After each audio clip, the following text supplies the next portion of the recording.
Des balles en caoutchouc, du gaz lacrymogène pour disperser la foule. Dimanche, la police d'Hong Kong en a fait usage contre des manifestants. Le cortège réunissant des dizaines de milliers de personnes avait bravé l'interdiction de manifester. Après l'interdiction par les autorités du port du masque lors des manifestations, Hong Kong a connu une flambée de violence. Mais les agressions dont ont été victimes deux protestataires cette semaine ont stimulé la colère.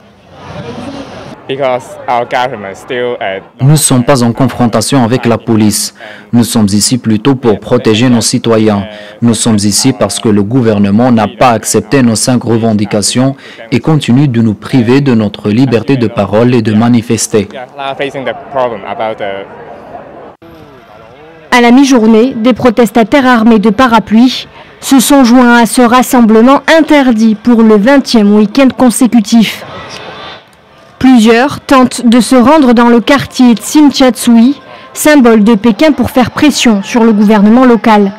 En face, le recours au canon à eau a bel et bien fait diminuer le nombre des protestataires, mais pas la tension. The reason why number of protesters dropped was because the government are now... La raison pour laquelle le nombre de protestataires a diminué est que le gouvernement n'autorise aucune manifestation pacifique.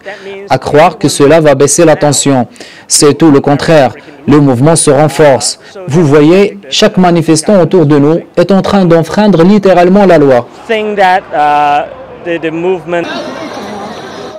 La mobilisation est née en juin du rejet d'un projet de loi voulant autoriser les extraditions vers la Chine. Ce projet a été suspendu début septembre, mais les manifestants ont entre-temps considérablement élargi leurs revendications. Parmi elles, la libération sans poursuite des centaines de manifestants arrêtés et la démission de la chef de l'exécutif, Carrie Lam.